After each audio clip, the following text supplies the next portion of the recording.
Okay, we're going to cook my pumpkin risotto. Hopefully you've got your oven preheating, your large frying pan wok thing on the hob, but not on the heat, and all your other ingredients more or less out and ready.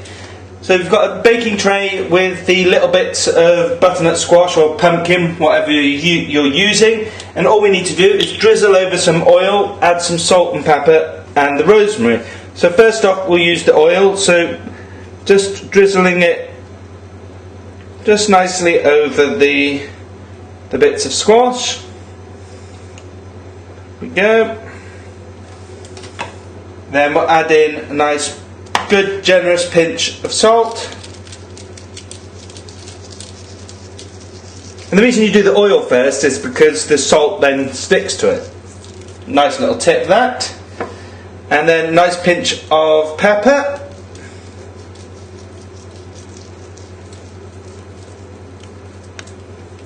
And then just the stalk of rosemary, just grabbing one end, rub your hand down and it'll all come off, so just scatter it nice and loosely about the tray. There we go. So you can just pop this into your oven, and when the risotto is ready, this will be ready. So we can turn our hob on. I've got it on the main big burner, nice and hot, and we can add in a knob of butter. Just a knob of butter. There we go. And about a teaspoon of oil.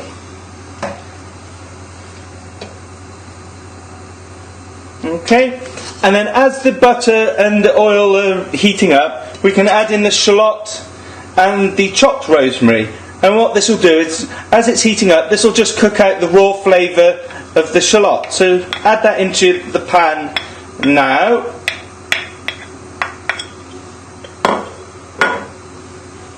And then just give it a little move around.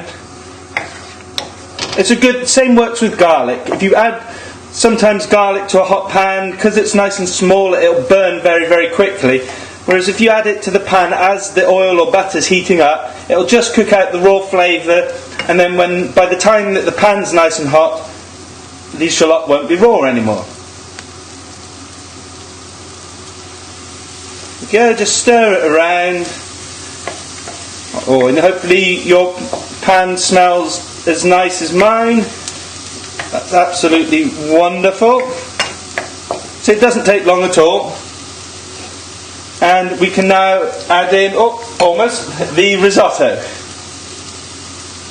Okay, so add in the risotto and give it a good stir about. So what we want to do here is get the risotto coated that nice butter with the flavour of the rosemary and the shallot.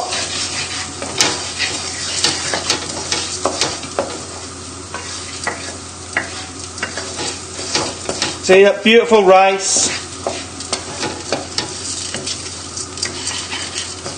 There we go, nicely coated. The rice is looking good, and now we need to add in the glass of white wine. Cheers. And give it a nice stir.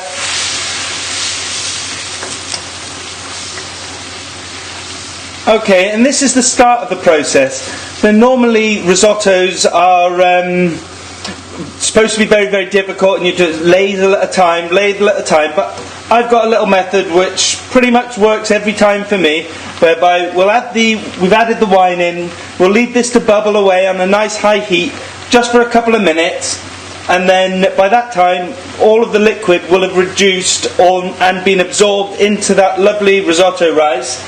Then we'll add in half the stock, a little bit later the rest of the stock, and it's as easy as that.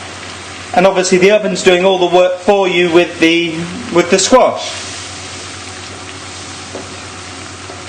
See, so you probably find that instantly, like mine, the rice has already started to expand, and that's good because that means it's taken on all that lovely white wine flavour.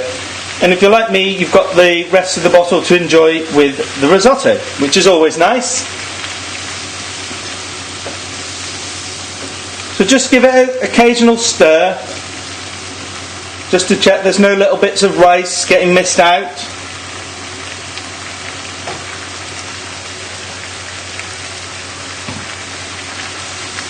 There we go.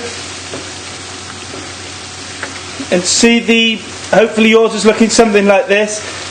A lot of the liquid is reduced, but we're not quite there yet.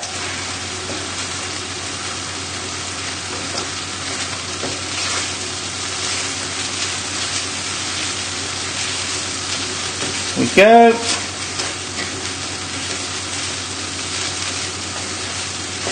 Okay, if yours is looking something like this, whereby most of the liquid's gone now, we can add in roughly half of the stock. Just roughly half of the stock.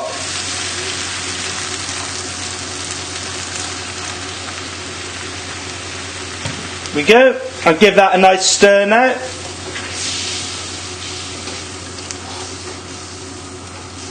Now, this is the only bit that you need to concentrate for. We leave this to bubble away for 6 minutes. I'm just going to turn the heat down just a touch, but leave it bubbling away for 6 minutes. After 6 minutes, all the liquid will have reduced just as it was with the wine. Add the rest of the stock in, turn the heat right down to a simmer, and leave it for 12 minutes. So 6 minutes like this, just bubbling away. The rest of the stock, turn the heat down to a simmer for 12 minutes. And when you come back, you'll be ready to go to the next part, finish off, and it'll be all done.